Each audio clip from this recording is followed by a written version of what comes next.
શ્રી વિદ્યુતભાઈ જોશીને વિનંતી આપની પ્રેરક પ્રસન્નતા માટે. આપ સૌને નમસ્કાર.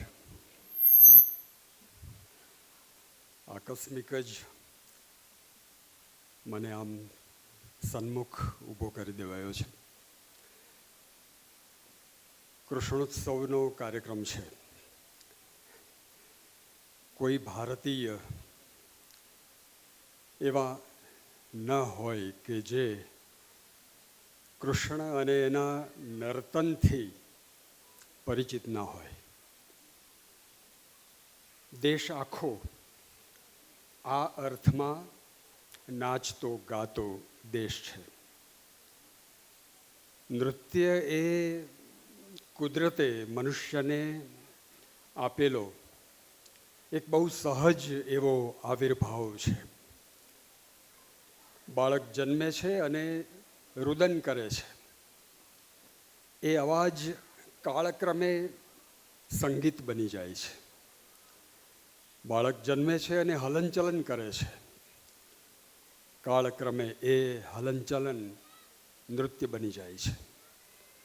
આંગિકમ ભુવનમ યસ્ય વાચિકમ સર્વવાંગમયમ આહાર્યમ ચંદ્રતારાદિ તમ નમઃ સાત્વિકમ શિવમ.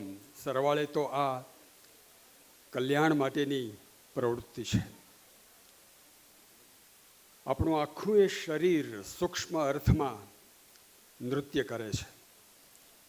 આંખથી જોવું, હાથનું હલવું, અંગુલી મુદ્રાઓ થવી, કટિભંગ થવો, શ્વાસની આવન જાવન થવી અને તેની સાથે શરીરના લયનું અનુસંધાન થવું, આ બધું જ આપણા સૌનું નૃત્ય છે. અને આજે તો આ કૃષ્ણોત્સવ છે. અહીં તો રાધા, ગોપી, કૃષ્ણ, એમની લીલાઓ, ક્રીડાઓ, એની અહીં સુંદર પ્રસ્તુતિ થઈ રહી છે. રાધાને કૃષ્ણને કંઈ પણ કહી શકે એવો અધિકાર આપ્યો છે. એવો અધિકાર સીતા રામને કંઈ પણ કહી શકે એવો નથી આપ્યો. કૃષ્ણ પોતે પોતાનું અભિમાન, પોતાનું ગૌરવ વ્યક્ત કરી શકે અને ચીડવી શકે કોઈને, એવો એને સ્વભાવ આપ્યો છે. એ સ્વભાવ રામને નથી આપ્યો.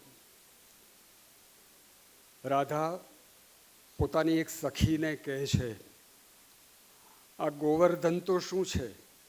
આપણે જાણીએ છીએ કે કૃષ્ણે ગોવર્ધન પર્વત ઊંચકી લીધો હતો.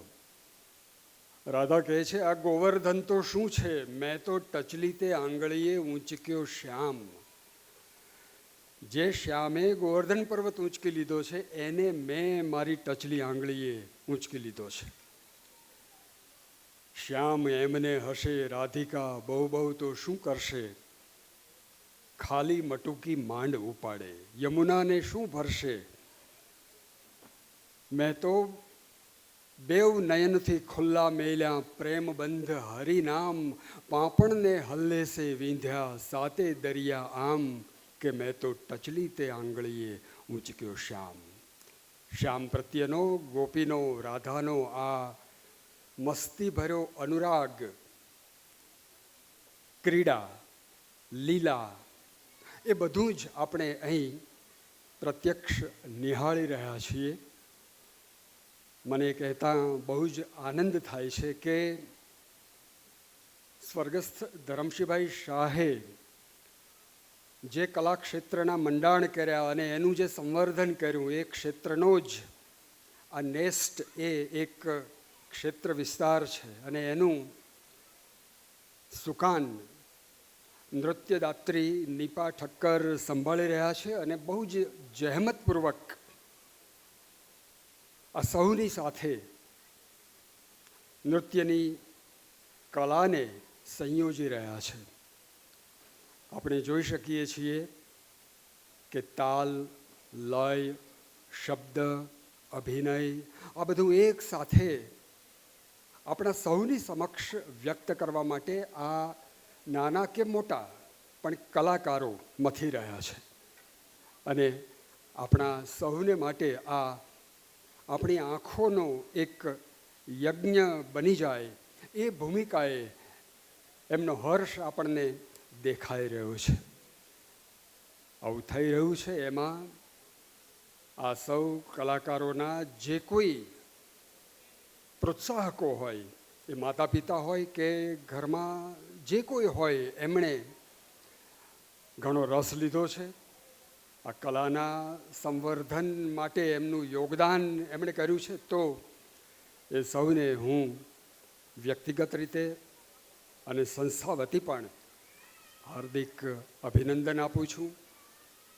આપણે જે નૃત્ય કલાના સાક્ષી બની રહ્યા છીએ એ નર્તન આપણા સૌમાં સદા વિલસતું રહે, આપણને સૌને પ્રસન્ન કરતું રહે અને એ પ્રસન્નતામાં આપણે હંમેશા ઝબકોળાતા રહીએ એવી શુભેચ્છાઓ. ધન્યવાદ.